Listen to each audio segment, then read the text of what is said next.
Alors bonjour. Ça me fait vraiment plaisir de venir au sein du GEFOR faire une présentation. Je suis très heureuse. C'est une nouvelle. J'ai joint c'est une première expérience avec le GEFOR depuis que j'ai joint comme membre chercheur. Fait que c'est vraiment intéressant pour moi. Donc, d'habitude, au début des conférences, hein, on déclare nos conflits d'intérêts, nos liens d'intérêts. Puis, moi, en fait, en début là, de présentation aujourd'hui, je vais commencer par un petit pas de recul, puis vraiment déclarer mon intérêt pour les soins palliatifs pédiatriques pour une population en particulier. Puis, ça me fait prendre un petit pas de recul pour vous présenter le champ de recherche dans lequel je suis parce que c'est un champ peut-être qui est moins connu par certains des membres du CHEFOR, mais qui vraiment interpelle la famille puis interpelle l'enfant. Donc, mes travaux portent de façon plus large sur les soins palliatifs périnataux pédiatriques, comme on en parlait. C'est un domaine relativement méconnu, mais il y a vraiment des besoins autour d'une population particulière, puis c'est celle-ci que je vais vous présenter. La population des enfants qui sont atteints d'une condition chronique complexe. Parce que les soins palliatifs, c'est une approche de soins qu'on va offrir à la famille. Mais la clientèle, la population derrière ça, c'est les enfants qui sont atteints d'une condition qu'on appelle condition complexe chronique. Qu'est-ce que c'est ça? C'est des conditions de santé graves, multisystémiques. Donc, on a des enfants qui vont être atteints au niveau de plusieurs systèmes, neurologiques, cardiaques, digestifs. Ça menace leur vie, donc il peut avoir un décès là, qui survient parce que leur vie est menacée, mais aussi ça peut limiter l'espérance de vie. Donc, avec des conditions qui vont être évolutives, dégénératives, puis qui vont faire en sorte qu'ils vont décéder en bas âge ou qu'ils vont transiter aux soins adultes, mais que leur espérance de vie est limitée. À cela s'ajoutent des atteintes développementales cognitives. Donc, on parle de déficience intellectuelle, de déficience motrice. Donc, c'est vraiment plusieurs systèmes qui sont atteints. Des enfants qui sont rarement verbaux aussi. Ces enfants-là, ça représente 1% de la population pédiatrique, donc de tous les enfants. Juste 1%, donc c'est une toute petite population. Mais ces enfants-là mobilisent la moitié des ressources hospitalières parce que c'est des hospitalisations très fréquentes et de longue durée, donc plusieurs mois aux soins intensifs. Ça peut être fréquent. Le tiers des hospitalisations en pédiatrie, c'est les enfants atteints de conditions complexes chroniques. Donc, des incertitudes constantes pour ces familles-là. Et puis, il y a des avancées biomédicales. Donc, ces enfants-là qui décédaient au début de la vie avant, ils vont vivre plus longtemps, mais avec vraiment un fardeau important pour les familles. Puis, ils commencent de plus en plus à transiter vers les soins adultes, mais là encore là, c'est une nouvelle population. Les soins aux adultes, les médecins dans la médecine adulte sont pas habitués à ces conditions, ces maladies orphelines-là, ces syndromes rares. Donc, ça fait des transitions qui sont vraiment pas faciles puis qui sont nouvelles. Alors, vous comprenez qu'avec cette population d'intérêt-là, il y a plusieurs enjeux psychosociaux. Comment soutenir les parents engagés dans une prise en charge qui est 24 heures sur 24? Je vous disais tout à l'heure qu'il y a des atteintes systémiques, donc c'est des enfants qui vont avoir des aides au niveau de la respiratoire. On parle de BIPAP pendant le sommeil, donc des réveils fréquents pour les changer de position, adapter les systèmes d'aide à la respiration, des gavages. Donc, vraiment des soutiens 24 heures sur 24. On ne peut pas partir une fin de semaine comme ça en amoureux pour des parents. Il faut vraiment prévoir des systèmes de répit spécialisés. Donc, on a des enjeux psychosociaux pour les familles, mais on a des enjeux psychosociaux pour les professionnels aussi. Donc, quand on accompagne des enfants comme ça, puis des enfants qui vont décéder aussi, il faut se le rappeler, est-ce qu'on n'a pas une fatigue de compassion qui peut s'installer? Est-ce qu'on est formé de façon adéquate? Donc, est-ce qu'il y a une formation à l'approche palliative qui est faite de façon équitable, donc dans toutes les régions, pas juste dans les centres très, très, très tertiaires, quaternaires qui vont soigner ces enfants-là. Donc, de l'épuisement émotionnel, la fatigue, ça touche aussi les professionnels. Et puis, on a des enjeux majeurs au niveau organisationnels.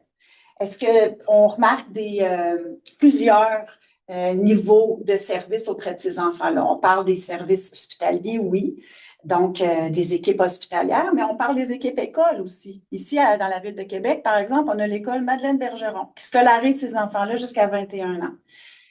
Donc, c'est d'autres acteurs à mobiliser qui accompagnent l'enfant.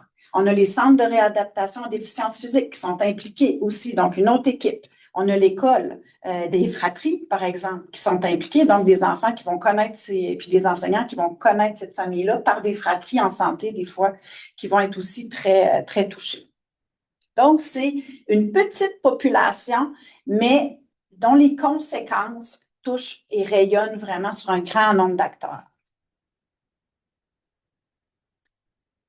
Puis, pour soutenir ces familles-là et puis ces soignants-là, eh bien, c'est reconnu que pour vraiment garantir une meilleure qualité de vie pour l'enfant qui est malade, pour sa famille, eh bien, l'approche des soins palliatifs pédiatriques va vraiment répondre à un grand nombre de besoins.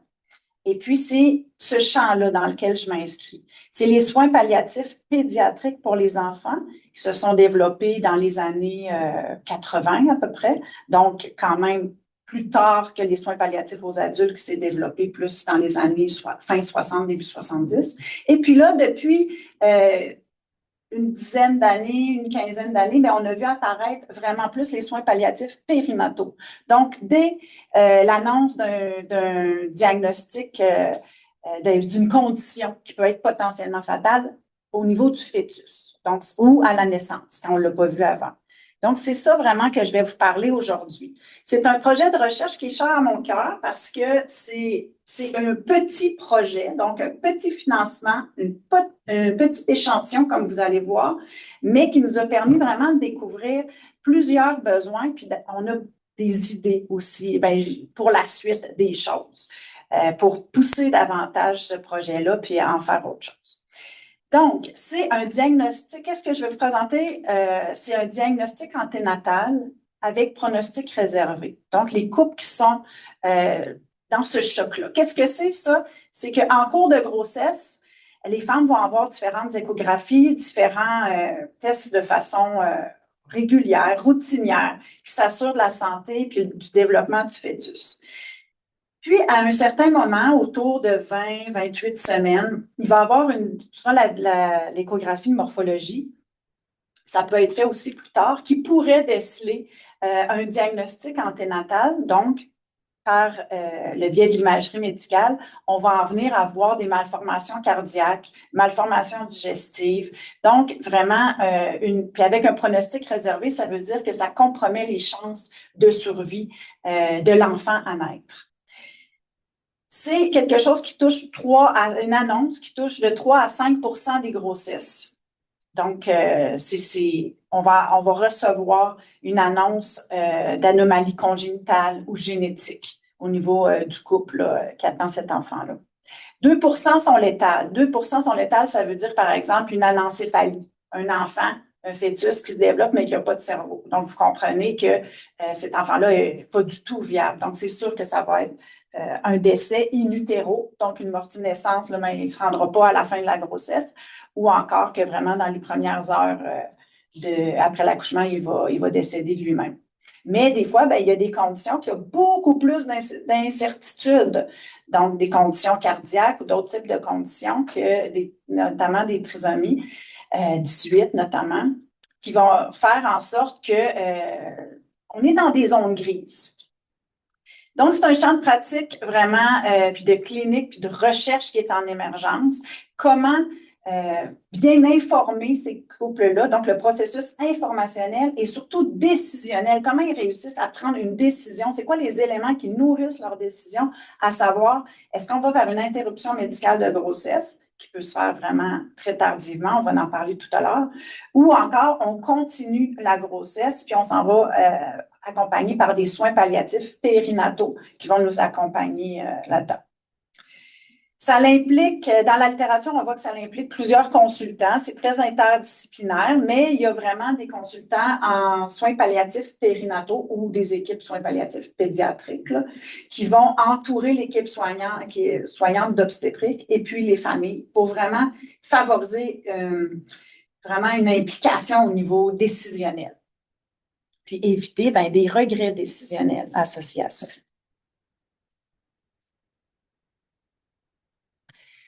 On se met dans la place des parents qui reçoivent cette annonce-là.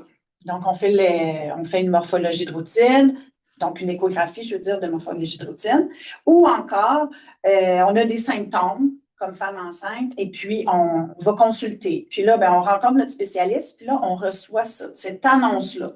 Notre bébé à naître est atteint de conditions vraiment au niveau de son développement qui compromet ses chances de survie, ou bien il va être atteint d'une maladie qui va vraiment être très, très lourde au niveau de sa qualité de vie. Il va avoir beaucoup de conséquences. C'est le début d'un deuil, hein, le deuil d'un enfant qui est à naître et qu'on imaginait en pleine santé.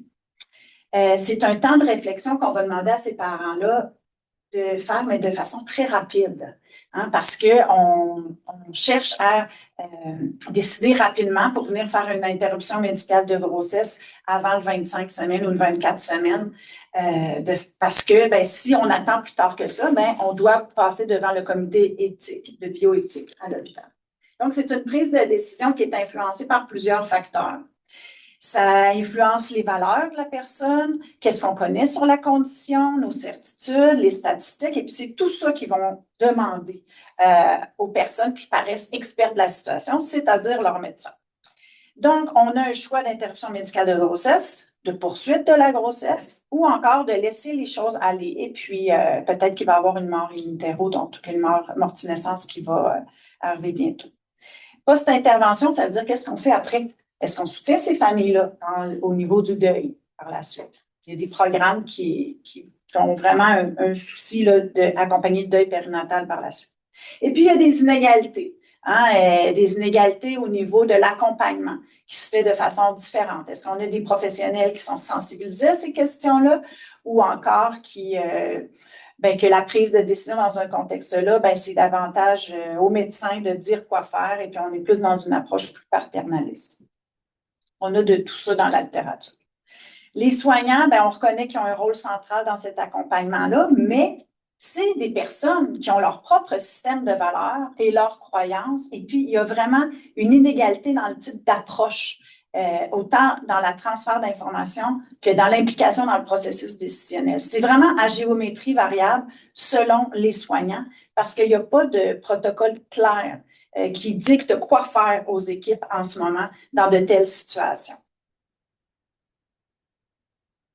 Donc, on s'est dit, on s'est venu ce projet-là d'une discussion avec l'équipe à Québec en maternofétale avec des médecins en gynécologie obstétrique qui disaient, on ne sait pas trop comment faire, on ne sait pas, est-ce que je devrais plus m'impliquer dans le processus ou pas? Donc, on avait des discussions avec deux médecins puis une infirmière au CHUL et puis on a profité d'un petit financement puis on a développé cette étude-là dans un premier temps.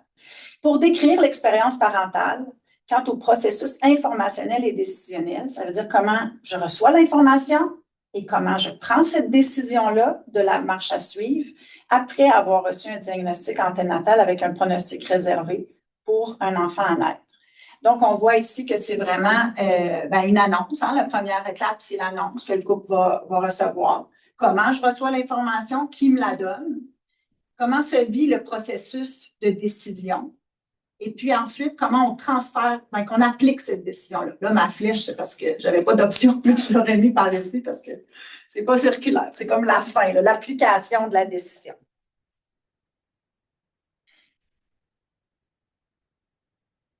Donc, c'est un devis qui est mixte. On a du qualitatif, du quantitatif. C'est rétrospectif. On s'est intéressé à des gens qui ont vécu l'expérience par le passé.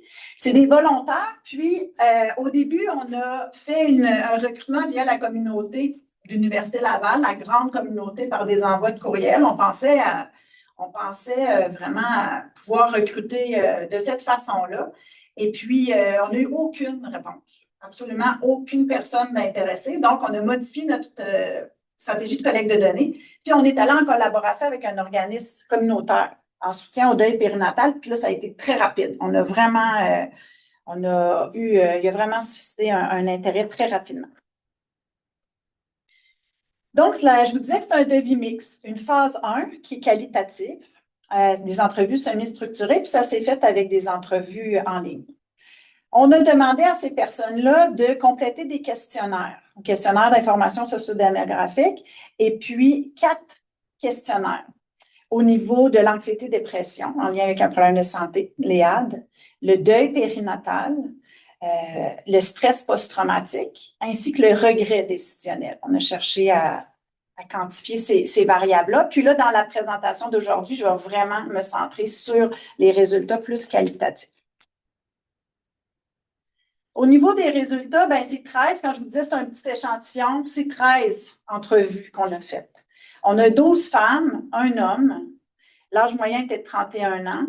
Puis quand c'était rétrospectif, ben, c'est 4 ans. Mais, en tout cas, je vais le dire dans les résultats, là, mais c'était des entrevues très, très émotives. Vraiment, là, très vives au niveau de la réminiscence là, des événements. Puis les participants n'avaient pas du tout de difficulté à raconter en détail, puis même la place où ils se sont fait annoncer cette nouvelle-là. Donc, malgré le passage du temps, c'est une expérience extrêmement marquante. Le nombre moyen de semaines de grossesse, donc à quelle semaine de grossesse étaient les femmes quand elles recevaient cette annonce-là, en tenant pour, en sachant qu'une grossesse à terme est 40 semaines, eh bien, c'était entre 18 et 35 semaines. Donc, à 35 semaines, on est quand même très proche d'accueillir notre enfant, là. Donc, à 37 semaines, il y a des bébés qui naissent, puis on les considère à terme. Donc, c'est ça. Quand on leur demandait qui vous a fait l'annonce, en majorité, c'était les obstétriciens gynécologues. Ensuite de ça, cardiologue pédiatrique, généticien, neurologue puis pneumologue. Puis quand on regarde les spécialistes au niveau de la pédiatrie, c'est surtout, c'est quand, par exemple, on a un diagnostic qui interpelle une malformation importante cardiaque. À ce moment-là, c'était le cardiologue pédiatrique qui allait voir les parents puis qui leur expliquait en quoi une hypoplasie du cœur gauche, par exemple, c'était souvent ça qui a été rencontré. C'est une malformation très importante au niveau du bébé puis qui limite sa survie. Puis, on leur expliquait, c'est 3 opérations tout petit que le bébé va avoir. On n'a pas beaucoup de chances de grossesse, de survie. Ils donnaient des statistiques. Donc, pour vous expliquer pourquoi, dans le fond, qui était interpellé, le neurologue, c'est au niveau du cerveau, puis le pneumologue, c'était au niveau des poumons. Donc, ces experts-là, dans le fond, ces médecins-là, étaient interpellés en lien avec la nature du diagnostic. Au niveau des résultats, eh bien, les personnes qui ont été significatives au niveau du soutien dans la décision en majorité, c'était le conjoint, les membres de la famille. Le médecin spécialiste est tout de même nommé comme étant une personne clé au niveau du soutien. L'infirmière, conseiller génétique. Une fois, ça a été un travailleur social. Et dans le tout petit échantillon de 13 personnes, il y a tout de même une personne qui disait, non, moi, j'ai eu aucun soutien. Il a fallu que je traverse ça toute seule. Parmi cet échantillon-là, pour 9 personnes, on ne leur a pas proposé de poursuivre la grossesse. Puis pour 4 personnes, oui, ça a été une option.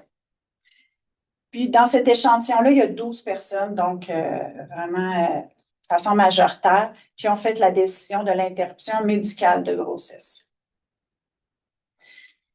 Il y a seulement une personne, parce que nous, notre hypothèse, c'était qu'il allait avoir des soins palliatifs périnataux d'impliquer. Hein? On soulève tout de suite un risque de décès pour le bébé. Donc, on dit, il va y avoir une équipe de soins palliatifs périnataux ou pédiatriques. Il y a juste une personne qui a insisté à rencontrer quelqu'un au niveau des soins palliatifs. Pour les autres, ça n'a pas été suggéré. Quand on leur demande, il était où vos insatisfactions au niveau du processus informationnel puis décisionnel, bien, pour plusieurs, ils ont eu des insatisfactions au niveau de leur bien-être physique, psychologique. On ne s'occupait pas assez de leur bien-être physique et psychologique, pas assez d'accompagnement. Au niveau du père, hein, donc la majorité ont trouvé que les pères étaient laissés de côté, qu'on ne s'occupait pas assez de leur bien-être physique et psychologique, puis on tient pour acquis que c'est des femmes qu'on a rencontrées, donc ils s'inquiétaient pour leur conjoint. Ils disaient, moi, je reçois des des interventions, mais mon conjoint, on laisse de côté. Et puis, pour 4 personnes, ils ont eu des insatisfactions au niveau du bien-être prénatal de l'enfant. Ça veut dire, quand je fais l'interruption médicale de grossesse, est-ce que mon enfant, il va avoir mal? Est-ce qu'il va, la gestion de la douleur? Donc, on ne répondait pas à leurs questions, on ne les rassurait pas. Encore les résultats, bien, au niveau des éléments de détresse, au niveau de l'annonce, bien, beaucoup nous ont parlé d'un contexte d'annonce défavorable. Dans l'auto, par exemple. Je me souviens il y a plusieurs entrevues que j'ai faites, puis c'était dans l'auto. On appelle, le médecin parle dans l'auto, bien là, on annonce ça là. Dans une petite salle avec beaucoup de personnes autour et on est dans un contexte de suivi en obstétrique, donc beaucoup de personnes enceintes là, autour de nous. Donc, ça peut être très confrontant. Ici, c'est important. Des éléments de détresse dans lesquels, quand on me donne l'information, on me dit qu'il y a juste une option. Madame, il va falloir faire une interruption médicale de grossesse, votre bébé n'est pas viable. C'est incompatible avec la vie. Ça, c'est des notions qu'on a entendues. Ça va demander beaucoup de soutien puis de frais en santé de donner naissance à ce bébé-là. Donc, des paroles quand même très, très, très dures, peu de nuances. Peu d'informations sur la condition, mais surtout peu d'informations sur les options. Rappelez-vous, on leur a peu proposé des soins palliatifs périnataux qui auraient vraiment pu orienter vraiment un processus décisionnel beaucoup plus éclairé. Le médecin, on leur dit, OK, je vais m'en aller vers une interruption médicale de grossesse. Le médecin semble soulagé. C'était la bonne réponse à dire. Membre d'une personne ressource, on se rappelle que la personne, le couple vient faire une batterie de tests toute une journée, amniosynthèse, échographie plus poussée, on donne les résultats, puis on annonce vraiment la condition de l'enfant et on dit « Retournez à la maison, j'ai besoin de votre réponse dans 24, 48 heures ou dans une semaine, selon le temps qu'on a. » Mais personne là, pour accueillir les questions pendant ce temps-là. Donc, le couple qui se sent seul, la femme qui se sent seule. Manque de temps, indication que le temps presse. Si je regarde les éléments de satisfaction, ben, les gens qui se sont sentis accompagnés, quand c'était dans une salle intime, à l'écart, on me disait, ben, mon médecin prenait le temps, j'avais des Kleenex, je sentais que je n'étais pas pressée. Ceux qui ont eu pendant l'information, ben, des lectures. Donc, vraiment, une rencontre d'équipe palliative, c'est pour un seul cas, mais c'était très significatif d'avoir plus d'accompagnement. Ici, au niveau de la transition, ça veut dire quand il y a vraiment l'interruption médicale de grossesse, quand on s'en va, là, puis on change de département, on change d'équipe à ce moment-là, bien, la détresse est venue quand il y a des choses qui n'étaient pas prévues arriver à la naissance, donc un pouls. Il y a une interruption médicale de grossesse, donc habituellement, c'est un féticide, on provoque l'accouchement, mais ça peut arriver, des pouls à la naissance. Et puis, il y a des patients, des personnes qui me disaient, ben, j'ai été décontenancée, je ne savais plus quoi faire. On ne m'a pas préparé à ce que ça pouvait arriver. Absence de suivi, je retourne chez nous, puis vous appellerez le CLSC. Tandis que d'autres personnes, puis en majorité, c'était vraiment, on change d'équipe. Là, on est avec une équipe qui fait des interruptions médicales de grossesse, puis il y a tout un protocole de boîte de souvenirs qui est fait, puis il y en a beaucoup qui se disaient très satisfaits. Des deux côtés, un élément qui est vraiment de détresse ou de satisfaction, c'est quand les parents nous disaient bien, il y a vraiment un manque de considération pour mon bébé. On ne l'a pas appelé mon bébé. Je leur disais, par exemple, qu'il y avait ce nom-là. Tu sais, quand on a une interruption médicale de grossesse à 35 semaines, là, on le sent bien bouger, il est formé. Puis là, on continue à dire, ben non, c'est un fœtus. Et puis, c'est un manque de considération, notamment quand c'est arrivé, j'avais des petits exemples ici, quand c'est arrivé l'interruption médicale de grossesse, une femme me disait, ben j'ai pu prendre mon bébé, passer 2 heures collé avec, j'ai eu le temps, puis après ça, l'infirmière l'a pris, l'a embrassé. Ben ça, c'est vraiment de la considération pour son bébé, elle s'en souvient, puis ça l'a permis vraiment d'aider à boucler la boucle et puis d'apaiser sa détresse. Puis au contraire, ben, une femme, par exemple, faisait une amniosynthèse, puis l'aiguille a accroché la tête du bébé. Puis elle me disait, ben là, à ce moment-là, le technicien, il a dit, oh, c'est pas grave, avec une trisomie 18, c'est pas viable de toute façon. Donc, vous voyez que c'est ce manque de considération-là les a vraiment marqués. Alors, des discussions. Comment on peut regarder ces différents résultats-là? Là, moi, je me promène, puis peut-être que je devrais pas. On devrait te suivre. Oui? Oui, en principe. On est en techno. Oui. Bon, alors, qu'est-ce qu'on en ressort comme dimension? C'est que l'expérience décisionnelle, informationnelle, je devrais dire au début, quand on transmet les informations, et décisionnelle est comme marquée par quatre grandes dimensions.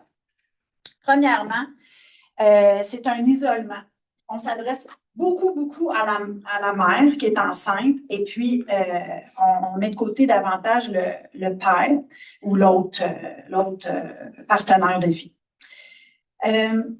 C'est vraiment une dyade entre la personne enceinte et puis son médecin spécialiste. Puis on dirait qu'il n'y a pas personne d'autre. On dirait qu'il n'y a pas d'autres membres dans l'équipe interdisciplinaire qui est impliquée, qu'il n'y a pas d'autres proches non plus. Puis, il y a un isolement aussi au niveau de l'aide décisionnelle. Donc, par exemple, quelqu'un disait, ben moi, j'aurais aimé parler avec d'autres parents que leur enfant a une trisomie 18. Qu'est-ce que ça veut dire au niveau des soins à la maison? Et puis, à ce moment-là, ben, c'est impossible. On en reste au niveau du médecin qui dit, ben, c'est incompatible à la vie.